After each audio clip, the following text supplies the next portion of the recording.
இன்னையோட பாத்தீங்கன்னா இந்த ஈரான், அமெரிக்கா, இஸ்ரேல் இந்த போர் நடந்து 22வது நாளா கடந்து போயிட்டு இருக்குன்னே சொல்லலாம்.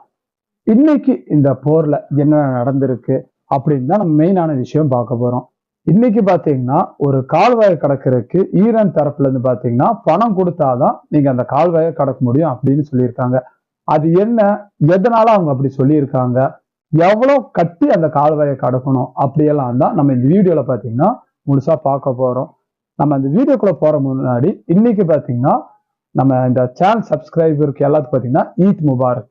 இன்னைக்கு பாத்தீங்கன்னா ரம்ஜான், அதனால பாத்தீங்கன்னா எல்லாம் சந்தோஷமா கொண்டாடுவீங்க அப்படின்னு நான் நினைக்கிறேன்.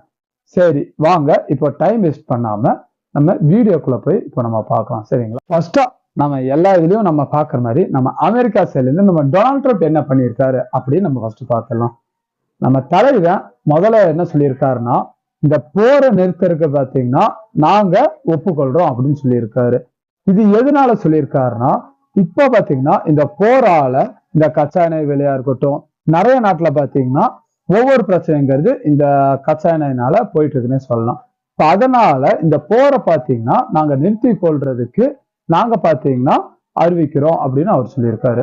என்னத்தான் நாங்க இந்த போரை நிறுத்தறதுக்கு ஈரானோட பேச்சுவார்த்தை நடத்துறதுக்கு நாங்க தயாராக இருந்தாலும், ஆனா ஈரான் நாட்டு தலைவர்கள் பாத்தீங்கன்னா யாரும் இப்போதைக்கு உயிரோடு இருக்க மாட்டேங்கிறாங்க.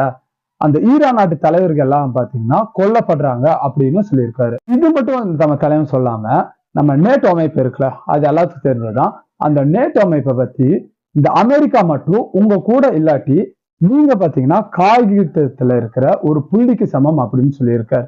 இது எதனால நேட்டோ அமைப்பை பத்தி சொல்லியிருக்காருன்னா, நேட்டோ அமைப்பு பாத்தீங்கன்னா ஈரானுக்கும் நம்ம அமெரிக்காவுக்கு நடக்கிற போரை பாத்தீங்கன்னா நிறுத்தறதுக்கான நிறைய முயற்சிகளை அவங்க மேற்கொண்டு இருந்தாங்க.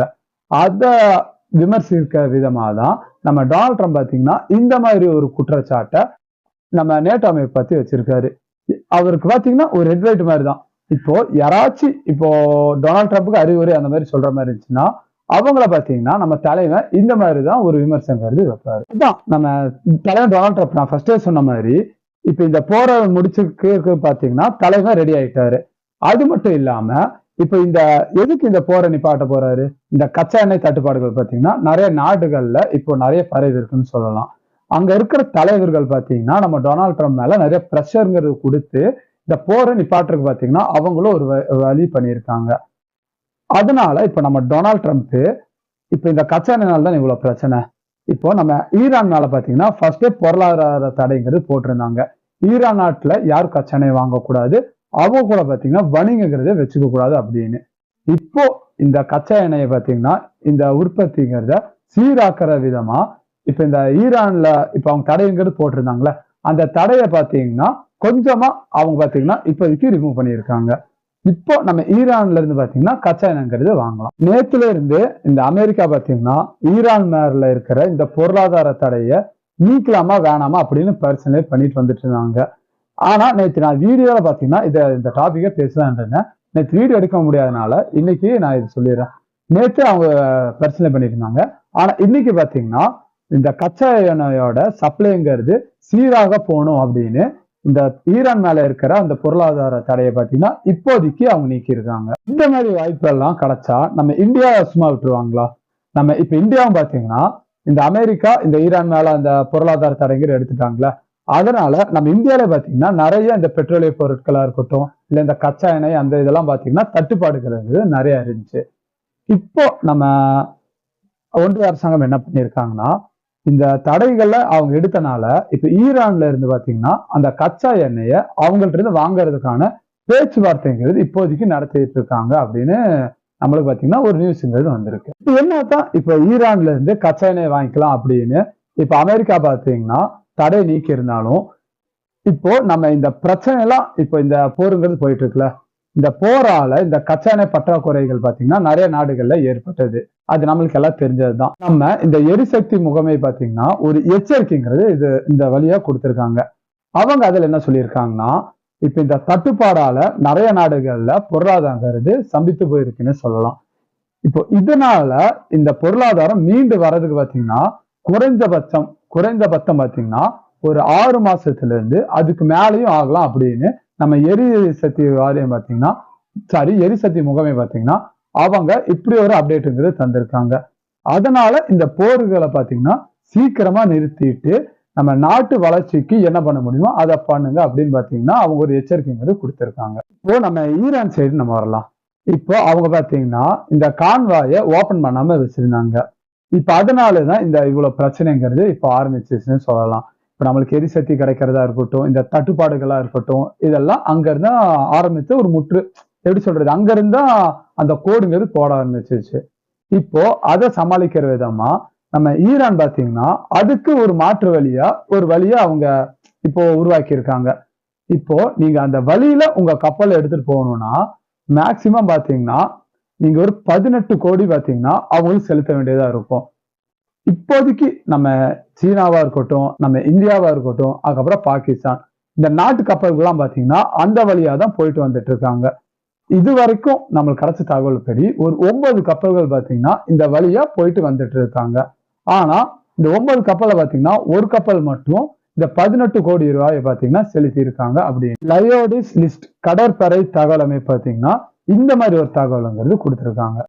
நம்ம ஈரான் இந்த ஹார்மஸ் அதுக்கப்புறம் பாத்தீங்கன்னா இன்னொரு கால்வாயை ஓபன் பண்ணி இந்த கட்டணங்களை பாத்தீங்கன்னா அவங்க நிர்ணயிச்சிட்டு இருக்காங்க. அதே இன்னொரு வழியில பாத்தீங்கன்னா நிறைய நாட்டு கப்பல்கள் இப்போ அந்த 2 வழிகளை மட்டும் யூஸ் பண்ணாம நம்ம பனாமா வழியும் பாத்தீங்கன்னா யூஸ் பண்ணிட்டு இருக்காங்க. இதனால அந்த பனாமால இருக்கிற துறைமுகத்துல பாத்தீங்கன்னா கப்பல்கள் எண்ணிக்கை பாத்தீங்கன்னா அதிகரிச்சு இருக்குன்னு சொல்லியிருக்காங்க. எவ்வளவுனா ஒரு நாளைக்கு பாத்தீங்கன்னா 36ல இருந்து 38 கப்பல்களை பாத்தீங்கன்னா அந்த கால்வாயை கடந்து போயிட்டு இருக்கு அப்படின்னு நம்ம பனாமா நீர்வள தலைவர் நம்ம ரிச்சர்ட் பாத்தீங்கன்னா இந்த மாதிரி ஒரு நியூஸ் அவர் சொல்லியிருக்காரு. ஆனா இவங்க இப்படி ஈரான் சைட்ல இருந்து இப்படி கட்டணங்கள் இந்த மாதிரி நிறைய அவங்க சொல்லிட்டு இருந்தாங்கன்னா நம்ம இந்தியா பாத்தீங்கன்னா இன்னொரு யோசனைகள் பண்ணியிருக்காங்க. நம்ம இந்தியாவில இப்போதைக்கு நம்ம கேஸ் சிலிண்டரா இருக்கட்டும், அந்த எல்பிஜி இதோட ரேட் எல்லாம் பாத்தீங்கன்னா ஏறிட்டு இருக்கு. அது மட்டும் இல்லாம இதுக்கான தட்டுப்பாடுகள் பாத்தீங்கன்னா நிறைய அதிகரிச்சுட்டு இருக்குன்னு சொல்லலாம். அதனால நம்ம இந்திய அரசாங்கம் என்ன பண்ணிருக்காங்கன்னா நம்ம பக்கத்து நாடான ரஷ்யாவா இருக்கட்டும், அதுக்கப்புறம் ஜப்பானா இருக்கட்டும், இந்த நாடுகள்ல இருந்து நம்ம பாத்தீங்கன்னா எல்பிஜி கேஸ்களை வாங்கறதுக்கான இப்ப பேச்சுவார்த்தைங்கிறது போயிட்டு இருக்கு. அப்படி இன்கேஸ் அந்த பேச்சுவார்த்தை கன்ஃபார்ம் ஆயிடுச்சுன்னா வரும் நம்ம ஏப்ரல் மாதத்துல இருந்து பாத்தீங்கன்னா அந்த நாடுகள்ல இருந்து நம்மளுக்கு எல்பிஜி கேஸ் சிலிண்டர் கேஸ்கள்லாம் பாத்தீங்கன்னா நம்ம இந்தியா நாட்டுக்கு வரக்க வாய்ப்பு இருக்கு. மேக்சிமம் இப்போ நம்ம நாட்டுல பாத்தீங்கன்னா வெறும் 40% மட்டும்தான் நம்ம நாட்டுக்குள்ளேயே இந்தியாவிலேயே பாத்தீங்கன்னா எல்பிஜியை பாத்தீங்கன்னா அந்த கேஸுங்கிறத நம்ம உற்பத்தி பண்ணிட்டு இருக்கோம். ஒரு 60% அளவுக்கு அதிகமா பாத்தீங்கன்னா வெளிநாட்டை சார்ந்துதான் நம்ம இந்தியா பாத்தீங்கன்னா இன்னி வரைக்கும் இருந்துட்டு இருக்கு. அது மட்டும் இல்லாம நம்ம இந்தியா பிரதமர் மோடி பாத்தீங்கன்னா இப்போ நம்ம ஈரான் அதிபர் இருக்கார்ல அவரோட ஒரு தொலைபேசியில அவர் பேசியிருக்காரு. அதுல அவர் ஈரான் அதிபர்கிட்ட என்ன சொல்லியிருக்காருன்னா இப்போ இந்த ஹார்மோஸ் அந்த வழித்தடம் இருக்குல்ல அதை பாத்தீங்கன்னா பழசு மாதிரியே எந்த ஒரு இப்ப தாக்குதல் இல்லாம ஓபன் பண்ணி விடணும் அப்படின்னு அவர் கோரிக்கைங்கிறது எடுத்து வச்சிருக்காரு. அது மட்டும் இல்லாம இப்போ இந்த போர்களை நிறுத்தி நம்ம நாடு பாத்தீங்கன்னா பழைய மாதிரியே அமைதிக்கு பாத்தீங்கன்னா திரும்பணும் அப்படின்னு அவர்கிட்ட பாத்தீங்கன்னா ஒரு வேண்டுகோளுங்கிறது வச்சிருக்காரு. இவர்கிட்ட மட்டும் இல்லாம நம்ம பெகரானோட மன்னர் இருக்காருல்ல அவர்கிட்ட பாத்தீங்கன்னா நம்ம பிரதமர் மோடி தொலைபேசி மூலம் பேசியிருக்காரு. அவர்கிட்ட அவர் என்ன பேசியிருக்காருன்னா இப்ப இந்த மேற்காசியால இந்த போர்கள்லாம் போயிட்டு இருக்குல்ல இதை பத்தியும் அவர்கிட்ட கேட்டு அறிஞ்சிருக்காரு. அது மட்டும் இல்லாம இப்போதைக்கு நம்ம உலகத்துக்கு நம்மளுக்கு உணவு, இந்த எரிசக்தியா இருக்கட்டும், அதுக்கப்புறம் இந்த உயரக பாதுகாப்பு பொருள்களா இருக்கட்டும், இதை பத்தியும் பாத்தீங்கன்னா நம்ம பெகரான் மன்னர்கிட்ட பாத்தீங்கன்னா அவர் தொலைபேசியில பேசி கேட்டிருக்காரு அப்படின்னு நம்ம நியூஸ்ங்கிறது இப்போதைக்கு வந்திருக்கு. இப்போ இந்த பிரச்சனை எல்லாம் ஒரு வழியா பாத்தீங்கன்னா சால்வ் ஆயிட்டு வந்திருக்குன்னு சொல்லலாம், இந்த போர் நடக்கிறது இதெல்லாம். ஆனா அமெரிக்கா என்னதான் இப்படி பேசினாலும் பின்னாடி போயிட்டு நம்ம இஸ்ரேலா இருக்கட்டும், அமெரிக்காவா இருக்கட்டும், இப்போ பாத்தீங்கன்னா ஒரு 2 மணி நேரத்துக்கு முன்னாடி ஈரான்ல இருக்கிற செறிவூட்டப்பட்ட அந்த யுரேன்லாம் வச்சிருப்பாங்களே அது மேல பாத்தீங்கன்னா ஒரு தாக்குதல் நடத்தியிருக்காங்க. இது அங்க ஈரான்ல இருக்கிற முக்கிய ஒரு இடமா அவங்க பாக்குறாங்க. இந்த தாக்குதல் நடத்தினாங்களே இதோட பேர் பாத்தீங்கன்னா நட்டான்ஸ். இது மேலதான் அவங்க தாக்குதல் நடத்தியிருக்காங்க. நல்ல விதமா இப்போ அவங்க இந்த தாக்குதல் நடத்தியிருக்காங்களே இதனால எந்த ஒரு அந்த கதிர் பரவுற இதுவும் பாத்தீங்கன்னா லீக் ஆகல அப்படின்னு நம்மளுக்கு செய்திங்கிறது கிடைச்சிருக்கு. இப்போ ஒரு போர்னு எடுத்துட்டா இப்ப மேக்சிமம் இந்த இடத்துல தாக்கக்கூடாது. இப்ப பள்ளிகளா இருக்கட்டும், அதுக்கப்புறம் மருத்துவமனைகளா இருக்கட்டும், அதுக்கப்புறம் பாத்தீங்கன்னா இந்த அணுசக்தி இதெல்லாம் வச்சிருக்காங்களே, அந்த இடத்துல தாக்குதல் நடத்தக்கூடாதுன்னு ஒரு வரைமுறைங்கிறது இருக்கு. அதை பாத்தீங்கன்னா அமெரிக்காவா இருக்கட்டும், இஸ்ரேலியா இருக்கட்டும், இவங்க 2 பேரும் மீறிட்டாங்க அப்படின்னு நம்ம ஈரான் சைட்ல இருந்து பாத்தீங்கன்னா அவங்க பாத்தீங்கன்னா ஒரு கண்டனத்தை தெரிவிச்சிருக்காங்க. நெக்ஸ்ட் பாத்தீங்கன்னா நம்ம இந்தியா பிரதமர் மோடி மட்டும் இல்லாம நம்ம ஜப்பானோட வெளியுறவுத்துறை அமைச்சர் இருக்கார்ல, அவரும் பாத்தீங்கன்னா நம்ம ஈரான் அதிபர்கிட்ட பேச்சுவார்த்தைகள் நடத்தியிருக்காரு. அதுல அவர் என்ன சொல்லியிருக்காருன்னா, இந்த ஹார்மோஸ் நீர்நிலையை பாத்தீங்கன்னா இப்ப க்ளோஸ் பண்ணி வச்சிருக்காங்களா, அதை ஓபன் பண்றதுக்கும் அதுக்கப்புறம் இந்த போரை பாத்தீங்கன்னா சீக்கிரமா நிறுத்துறதுக்கும் பாத்தீங்கன்னா இவங்க 2 பேரும் பாத்தீங்கன்னா ரொம்ப நேரமா பேச்சுங்கிறது நடத்தியிருக்காங்க. நெக்ஸ்ட் பாத்தீங்கன்னா நம்ம ரஷ்ய அதிபர் புட்டின் தலைவன் பாத்தீங்கன்னா இப்ப இந்த போர் நடுவுலையும் நம்ம ஈரானுக்கு பாத்தீங்கன்னா இன்னைக்கு பாத்தீங்கன்னா பெருநாள். நம்ம புட்டின் பாத்தீங்கன்னா ரஷ்யாவை பார்த்து பெருநாள் நல்வாழ்த்துக்கள் அவர் பாத்தீங்கன்னா சொல்லியிருக்காரு. அது மட்டும் சொல்லாம உங்களுக்கு எந்த பிரச்சனையா இருந்தாலும் இந்த ரஷ்யா பாத்தீங்கன்னா உங்க கூட லாஸ்ட் வரைக்கும் நிக்கும் அப்படின்னு ஒரு எப்படி சொல்றது ஒரு வாக்குறுதியும் பாத்தீங்கன்னா ஈரானை பார்த்து அவர் தந்திருக்காரு. இதெல்லாம் தான் பாத்தீங்கன்னா இன்னைக்கு நடந்த நிகழ்வுகள்னு சொல்லலாம். இந்த போர் நிக்குமா நிக்காதா அப்படின்னு உங்களோட கருத்து என்ன அப்படிங்கிறது கீழே இருக்க கமெண்ட்ஸ்ல கண்டிப்பா சொல்லிட்டு போங்க. இந்த போர் பாத்தீங்கன்னா இப்போதைக்கு நிக்கிற தருவாயில தான் இருக்கு. ஆனா நம்ம ட்ரம்ப் பாத்தீங்கன்னா பண்ற விஷயம்லாம் பார்த்தா இந்த போர் நிக்கிற மாதிரி எனக்கு தெரியல. இந்த போர் நிக்கிறதுக்கு யாரு என்ன பண்ணா சரியா இருக்கும் அப்படின்னு உங்க கருத்து என்னங்கிறது அதையும் கீழே இருக்காம சொல்லிட்டு போங்க.